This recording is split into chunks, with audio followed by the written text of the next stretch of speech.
Hey everybody, thank you so much for clicking on this video. We are back with a fan favorite, the TikTok Roundup. We're gonna start with the least amount of spice, work our way up to the spiciest content. So let's start with the first TikTok of the month. One of the reasons women don't lift heavy is they're afraid they'll get bulky.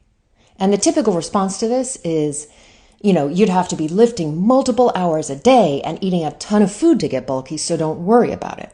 Now, while that may be true, women, listen up, because we're missing the point. We should be asking a different question, which is this: what's wrong with bulky? Why shouldn't I want to get bulky? If being bulky is going to make me unattractive to certain people, then good. At this point in time, having a strong body as a woman is a political act.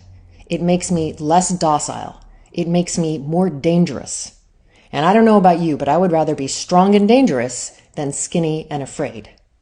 So instead of telling women they won't get bulky, let's normalize bulky. Let's stop treating bulky like a 4-letter word. Let's bulk the fuck up. Because I don't know about you, but I want to have a bulky girl summer. Yo, that hit me hard.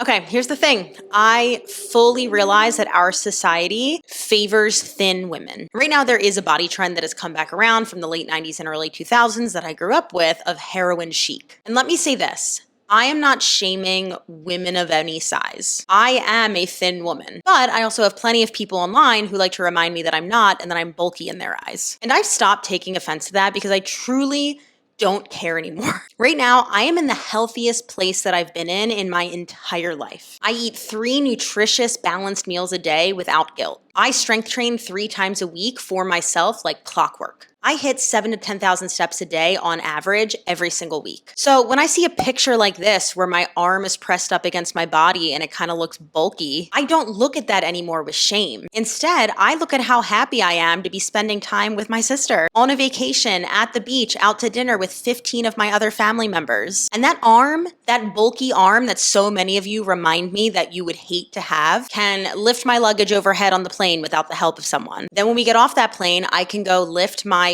friend's 6-month-old new baby overhead and then hold her on my hip for an hour without any issues.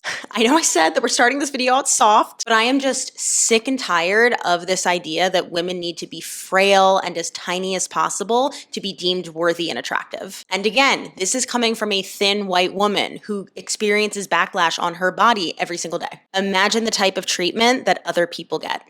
You're not ugly, you just have cortisol face. And lowering your cortisol levels is literally the easiest way to have a glow up. Y'all, there is no cortisol face unless you have a very rare medical condition. We do not need to be making up new shit to be insecure about. I have always had a round face. Always. I've always had a round face. I've always had a double chin. Doesn't matter what my weight was. Has my face gotten rounder as my body has changed as I've gotten older? Yeah, absolutely. But it's not because of my stress levels. It's because I like to eat and I'm living my goddamn life. And there isn't a fucking tea in the world that you could sell me that would give me a snatched jawline. And I don't need a snatched jawline to be beautiful and worthy of love. And neither do you. My fucking problem is unqualified people using medical terminology to sell you some shit you don't need. Cortisol lowering tea is snake oil, and it's not going to solve your problems because your problems are here in your phone and here in your heart and how you feel about yourself. Don't listen to this bullshit, and please be nice to yourself. Okay? I love you. Bye. I love you too. I talked about cortisol so freaking much during this series, so I don't want to dive into it again. I have a whole video on cortisol if you actually want to watch that and catch up on what that means. But I just want to take the time to expand upon what she's talking about. If you have a round face, the problem more than likely is not that you have heightened cortisol levels. You simply have a round face, or it's literally anything else. This woman gives the example that she likes to eat. Go off, queen, same. But a lot of people just naturally hold fat in their face, so that's going to make it appear rounder. That's called genetics. But let's say it's not genetics. Let's say it's something else. Well, there are other things that I want you to look at before you actually look at your cortisol. How's your sleep? How's your stress? What does your diet look like? Are you eating a ton of sodium? Are you retaining more water than normal after a weekend of fun, more carb-rich foods? There are probably 8,000 other reasons why your face is actually holding onto fat or looking rounder than a cortisol issue. I swear if I hear the word cortisol one more time, I'm gonna gouge my own eyeballs out. The word toning has become taboo in the online fitness world because online trainers will be like, oh, there's no such thing as toning. Tone is just muscle, and muscles can only get bigger or smaller. And while that's technically true, I live in the real world where almost every single woman I've ever trained, and some men too, tell me initially that their goal is to look toned. I know what they mean, you know what they mean, and the online trainers that talk shit about toning know what they mean. So for all intents and purposes, when a client tells me they want to look toned, what they mean is they want some visible muscle definition, which is technically a little bit of muscle mass, but not too much. And they want to be lean enough to show that muscle definition, but not so lean that they have that ripped or shredded look. So now that we got that out of the way, when a client tells me they want to be toned, I'd rather help them than be right. So I just say, I got you. And I think it's very important that as trainers, we speak clients' language. Now, that being said, the actual training to achieve a toned physique is going to look very similar to the training for a maximal muscle hypertrophy program because tone technically is muscle. So we're drawing from the same pool of exercises and we're still chasing strength gains. The main difference is going to come down to the diet. When someone tells me that they tried strength training and got too big for their liking, I know that they're eating too many calories. But in terms of the training, there are two variables that we can manipulate a little bit, depending if your goal is maximal muscle gain or more modest hypertrophy goals, aka looking toned. And that's one, your proximity to failure, and two, the way in which you approach progressive overload. In terms of training to failure, research shows that training to failure, or at least really close to it, is the best way to build muscle, but it also shows that you don't have to go to failure to see really great strength gains. And in some cases, going to failure can actually be a detriment to building strength. So for clients who aren't as concerned with hypertrophy but want to get stronger, we actually stay well shy of failure on any given set, maybe 3, 4, 5 reps shy. And then in terms of progressive overload, if someone's goal was to build the maximum amount of muscle in minimal time, I would try to bump their weights up almost every single workout. But for people who aren't as concerned with that and care more about long-term pain-free gains, I might slow down progressive overload and look at it over the course of months and years, not workout to workout. And the thing about muscle growth, it happens really slowly. So if you ever reach a point in your training journey where you're content with your personal level of muscularity, you can just sort of stop bumping the weights up. So that's how I approach toning with my clients. And if it bothers you, you might want to talk to somebody about that. Just not me, because I don't care. All right, that was really long, but I feel like there was a lot of fun info in there. This is Ben Bruno. I know he for sure trains Chelsea Handler. I think he might train Jessica Biel, but he also does work with a handful of basketball players too. Ben's a really good source of information because he keeps it very real. And I wanted to share this specific clip because if you've been here before, you know that I do hate the word toning, mostly because it just doesn't mean what people think it means. And then a lot of coaches or influencers or companies will misuse it and kind of, just straight up lie to people. You know, Ben has actually talked about the use of the word toning for years and this idea of speaking client languages, and it's definitely shifted my mindset. He is right. We need to speak our clients' language. And if that's the language they're seeing all over the place, I don't think it's necessarily super helpful to correct them. I think if they're interested in learning, what toning actually means and how to approach it, I think that's fantastic. Obviously, I am a huge proponent of educating people on how their bodies work, but I don't think it's useful to shame an everyday person for using the word toning, because if that's all they're seeing, how are they supposed to know any different? So the other thing that I want you to really take away from Ben's video is exactly what he says about toning coming down to nutrition.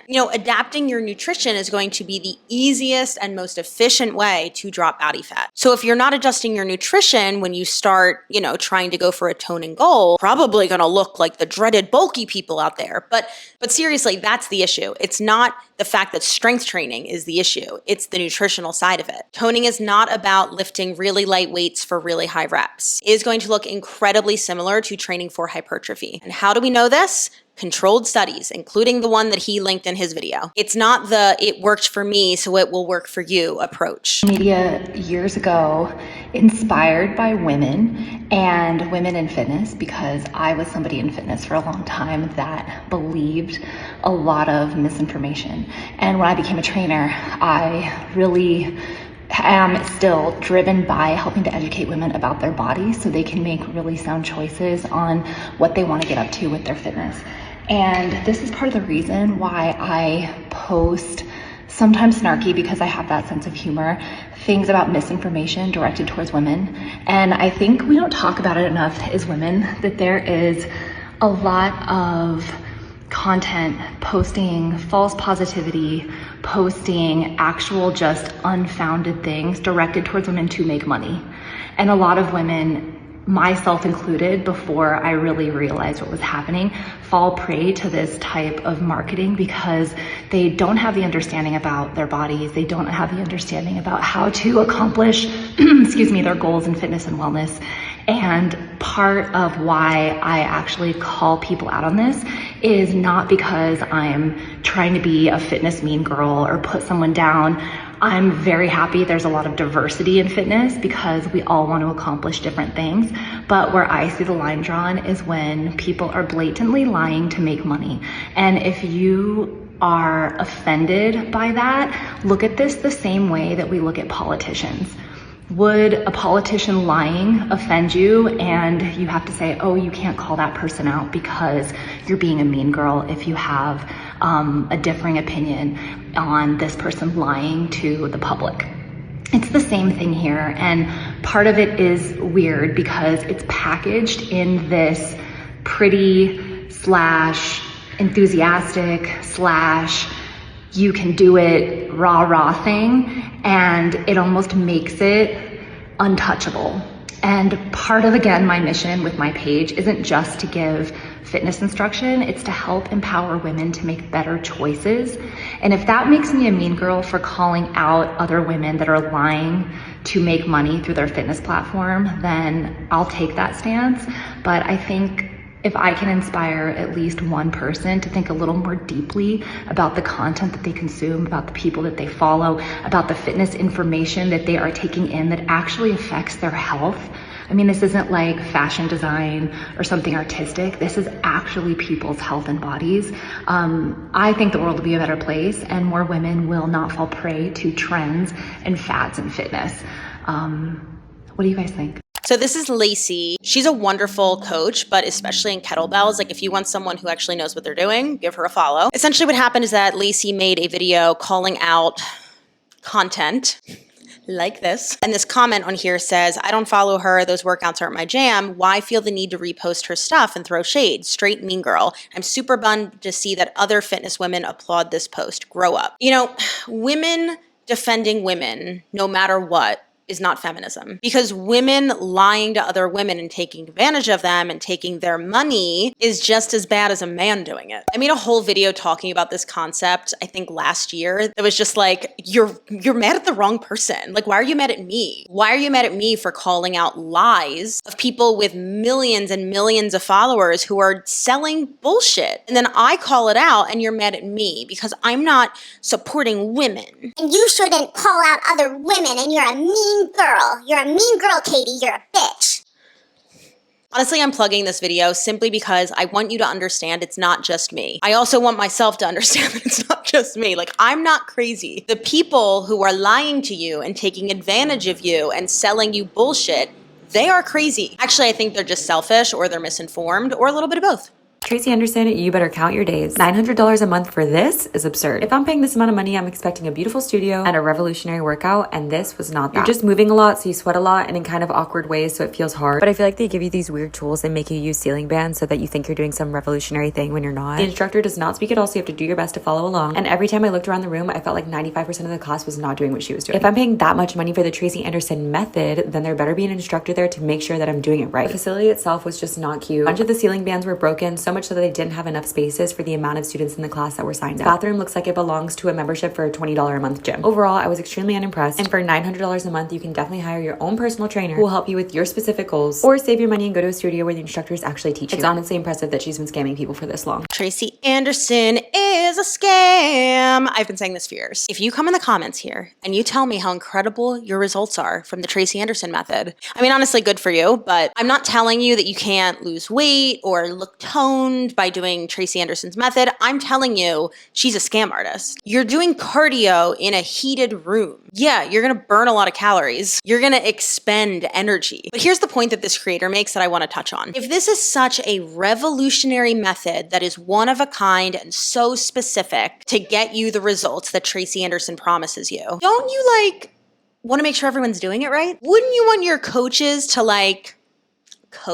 help people in the room? To pay that much money to take a class and be ignored is a slap in the face. Let's make sure people are getting the most out of your method, Tracy Anderson. Look, Tracy Anderson does not care about you. She does not care about the quality of her offerings. She does not care about treating her employees with respect. And if you want to hear more about that, make sure you subscribe because I have a deeper video about Tracy Anderson coming out next month. All right, I'm gonna have to read this one to you because there is copyrighted music underneath, so here we go. This is not strength training. This is cardio. This is not strength training. It's just nothing. This is not strength training, and it's so useless. I can't even call it cardio. Jumping around in the gym might feel like a good workout, but you're not going to build strength or muscle without lifting heavy weights. That's why you should block all influencers and train like an athlete instead. Oh my God, that was so hard. So essentially this video is saying, this is bad, this is bad, this is bad, this is a good way to train. And to be honest, this sounds a lot like me when I first started coaching.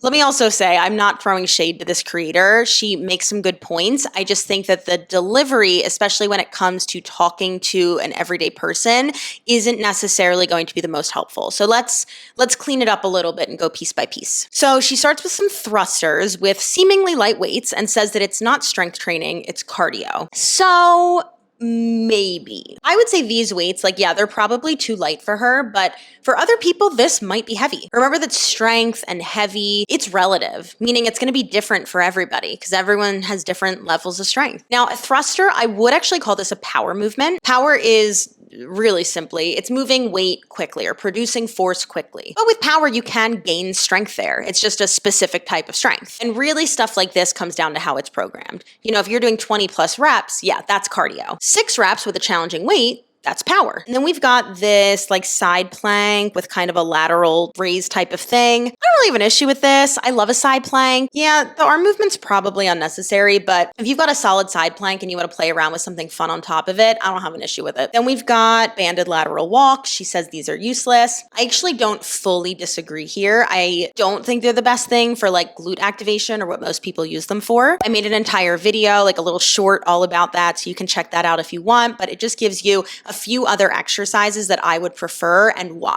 All right, then we've got this point about jumping around in the gym. Jumping is actually a really important and a great part of your training. We can say, it kind of depends on what exercise it is, but jumping is a part of plyometric training. Plyometrics are a part of power training. They're going to be super important for your force absorption, your landing mechanics. As we age, we do actually lose our power at nearly double the rate that we lose our strength. So it's going to be really important to include in your training. All of these elements of power, landing mechanics, force production, force absorption, it's going to help you, honestly, at any age. But if you fall, how do you recover from that? Do you have good reaction time? Do you have a good chunk of bone density and muscle mass to be able to catch yourself? Or do you break a hip and become immobile? And then we have this point about you're not going to build muscle without lifting heavy. And she's not wrong. But again, lifting heavy is relative. Like we saw, heavy thrusters for one person might be 10 pounds. Heavy thrusters for another person might be 100 pounds. And then we've got this concept of training like an athlete. I think that's a little overrated. There's another coach in the city, Josh Clay. He talks about this a lot, and I really, really love his mindset on it. It's not the general population or everyday people need to be training like athletes, but we should be training to be athletic. Meaning, are you hitting all of your bases? Strength, power, cardio. Look at your daily life. Look at how you move most of the time. What are you missing? That's what you need to add in. And that's how you create an athletic person. So yeah, I don't love this video in general simply because I think it's going to confuse more people and blame the consumer rather than going right to the source, blaming people who mismarket things, but also educating people along the way.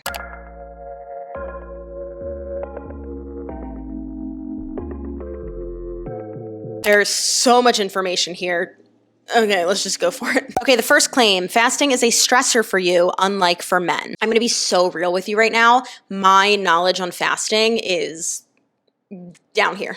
It's not my expertise. To be honest, in general, like unless it's basics of nutrition, it's not my skill set. It's not something I get super excited about. It also doesn't really apply to anybody that I work with. But there are two things here. Yes, the research that we currently have on fasting does note differences in fasting between men and women. Women are just more hormonally complex than men. So it's not really recommended that they partake in like longer fasts because it can mess with different hormonal balances. Also, I'm going to keep saying men and women with hormones, but I understand that there is a difference between sex and gender. We're just making it easy. And if you don't like that distinction, goodbye. And two, we also have to remember that like a stressor isn't always a bad thing. Exercise is a stressor.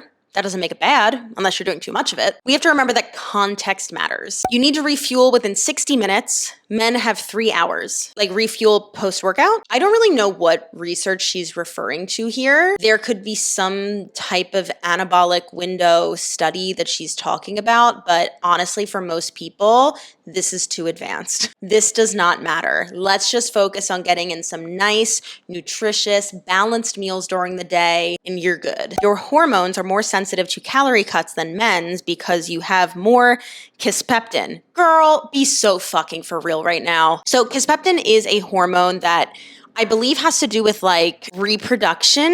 Like it's like a reproductive hormone? Again, not my expertise. Also not hers, I'll guarantee it. But regardless, how is this helpful? Like, what are you supposed to do with this information? If I didn't know anything and I read that statement, I would go, oh, well then I shouldn't count calories. I should never be in a deficit, ever. The next point, you use more fat for fuel than men. Oh my God. Okay, who the fuck cares? Again, it's not my expertise. I don't know where she's getting this claim. It could be true, but it quite literally doesn't matter. Your protein and carb needs change with your cycle, unlike men. That's actually true.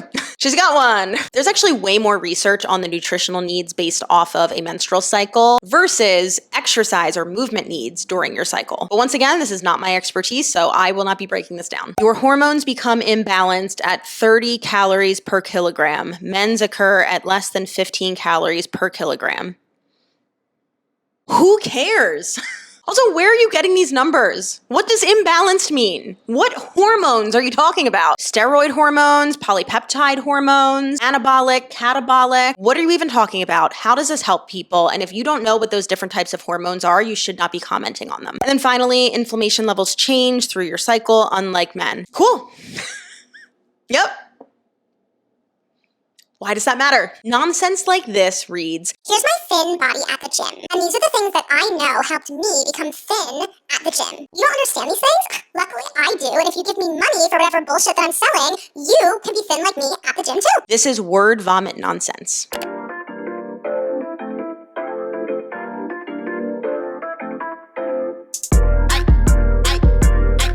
Yeah. 10 o'clock, feeding for the guap. I be beaming, losing balance, yo bitch falling on my yacht. They're like, smell like genius, that's my Elon Musk. 10 o'clock, and it's PM, being patient with my buzz. Yeah, you can't rock with us, I can't rock fittest. I don't cap with them, I see fake on them. The ice look fake on them, but fuck this flow. I got you Drake on them. Bitch, don't follow me, I don't want my cheese. Money be the villain, I'm still gobbling on my green. They like, ooh, yeah, lock you like a beaver. Yellow fellow, he just need a beamer. Or a chick like Rita. She wanna get wild, 10 o'clock she bust it down. Showing me she with the bounce. On me she got me like, wow. Knowing she give me a smile. Walking on square like a towel. I gotta wrap it up now, meet her at 8, I'm dropping them out. They just won't get closer to me, getting. So this is from Sesh, which is a workout app. It used to be called Fit by Katie, aka Katie Hearn, aka the founder of Alani Nu. If you haven't heard of the founders of Alani Nu, they have shown themselves, especially over the last few months, to be incredibly problematic because they are conspiracy theorists. So there's that.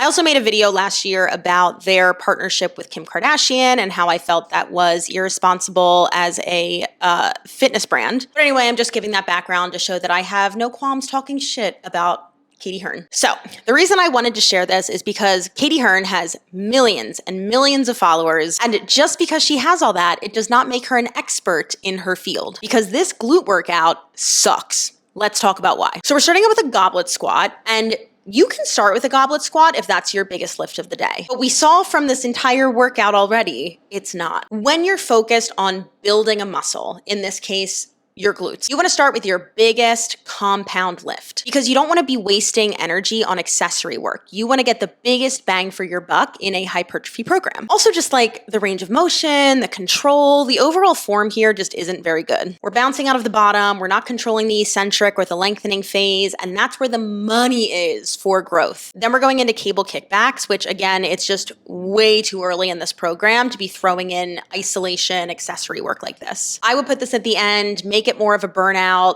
Yeah. Then we have a barbell back squat.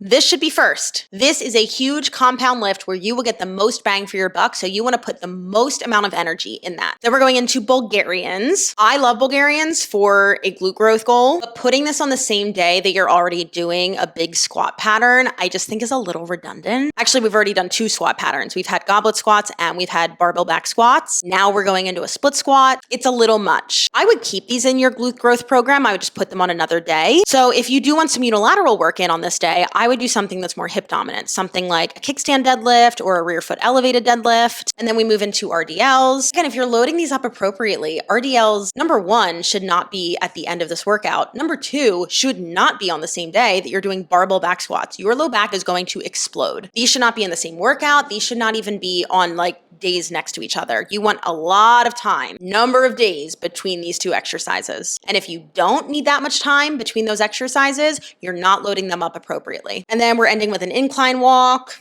That sounds nice. Sure. Honestly, this program is like, I'm just going to throw a bunch of shit against the wall and hope something grows your glutes. Yeah, I bet little baby gon' give it up. I said a shorty don't fuck this up. Ladder. Hold on, I'm getting hot. I need to open the window. Oh, did you hear that? Whew, okay. I would say this is probably one of the most absurd, lazy pieces of content that Ladder has ever put out. There's a few reasons. I asked my coach, how do I lose my belly pooch fast? If the answer is anything aside from nutrition, this is a scam. She said, start simple. All you need is a foam roller and 2 dumbbells. Dumbbells. Dumbbells.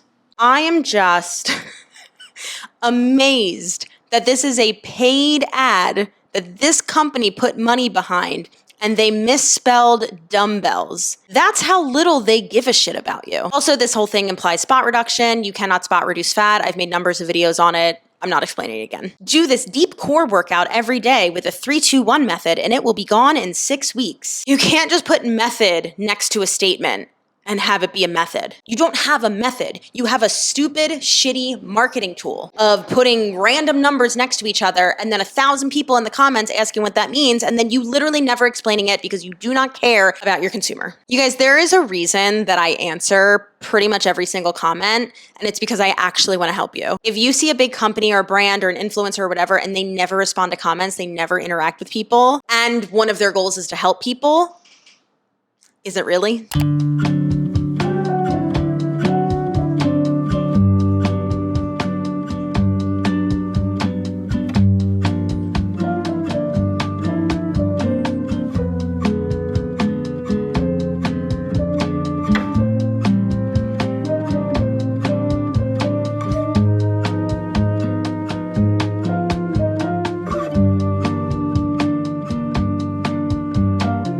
Okay, so this is silly nonsense, and let me tell you why I knew immediately that this was silly nonsense. My mom was the highest paid nutritionist. That is an unregulated title. Nutritionist in America means nothing. Literally anybody can call themselves a nutritionist and charge for services. Now, maybe the daughter doesn't know the difference between a nutritionist and something like a registered dietitian, but really all this post is telling me is that your mom was the highest paid scam artist for 38 years.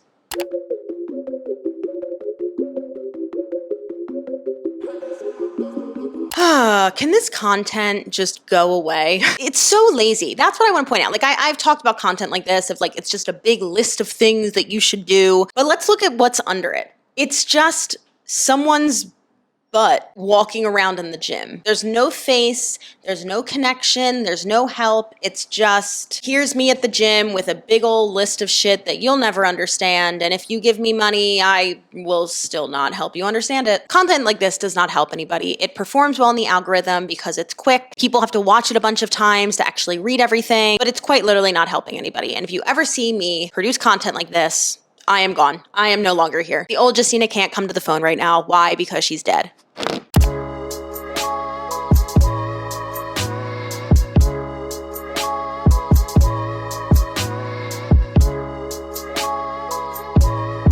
Jesus Christ. Okay. If you want leg day to slim your legs rather than making them bulky. So if you want leg day to spot reduce fat, that's how this reads. Slim means small. To slim means to make smaller, to shrink, to reduce. So unless we're chopping muscle off the body, I know this is going to be bullshit. Also, again, just bulky. I'm over it. I'm done. I'm over it being negative. Bulky bitch fall. That's it. That's what we're training for. Those are my goals. I'm swinging the opposite direction. Let's go. All right, so we want to lean forward in squats and lunges to target the back of the leg rather than your quads to create a visually more balanced leg. She's not wrong here. You can absolutely change the angle of different exercises to bias different muscle groups. So in this squat, it's going to be more glute focused because we have more hip flexion than knee flexion. But this is body weight, so you're not really going to be building much muscle anyway. But we don't want to get bulky here, so no problem. All right, so then she says you want to include lots of eccentric moves where the muscles in your legs are stretching while getting stronger, creating tone rather than bulk. Holy shit. Okay, there is no such thing as an eccentric exercise or an eccentric move. The eccentric is a phase of a muscle contraction, and that is the lengthening of the muscle. So let's take a bicep curl, for example. When you curl the weight in, that's going to be the concentric, the shortening of your muscle. When you hold at the top, that's your isometric. And then when you lengthen, that's the eccentric, or the lengthening of the muscle. You can bias the eccentric phase by maybe doing a tempo difference if you want to work on some eccentric neural grooving, but she's making the claim that if you do eccentric moves, or I guess focus more on the eccentric phase of your muscle contraction, you're going to create muscle tone rather than create muscle bulk. Muscle has tone. You can't tone muscle. You can build it or you can shrink it. We already talked about this with Ben Bruno. This is just word vomit nonsense. Include inner thigh moves, creating a slimmer, balanced leg. Inner thigh drills are going to be really important for your pelvic stability. It's going to be great for your whole big toe adductor into your glute line, but inner thigh exercises will not slim or spot reduce fat on your inner thighs. And then finally, we want to stretch the specific muscles you want to lengthen for longer, more often. Oh my God, what did I just read? My brain hurts. Okay. Stretching does not lengthen muscles. Your muscles have a set origin and insertion point. So unless you are changing where your bones are, you are not lengthening a muscle. When you gain more flexibility through passive stretches or however you're going about that, that's actually more about your nervous system rather than your musculoskeletal system. Studies have shown that once you hold a passive stretch, typically for 2 minutes or longer, it sends this signal to your nervous system that you're in a safe place, a safe range of motion. And over time, the more and more you practice that, the more and more your nervous system gets used to it. So you're not physically lengthening your muscles. This is just an individual giving out false information, hoping to sell you something and profit off of lying to you.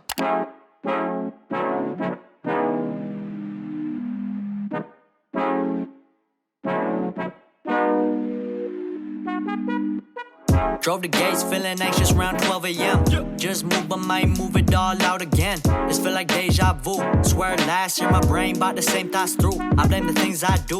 Only difference is I ain't in school. You heard that news? I flip birdies to these worms in suits. See, getting moved in a couple months. So we need a new place to go get shit done. Now I got my old flow. East Coast inspired. Ain't no biggie when I hit the whiskey, nothing that dark. Skin thin like a wire, we getting twisted. Said we cool, but you a lie. These exercises are fine at best if you have DR, diastasis recti.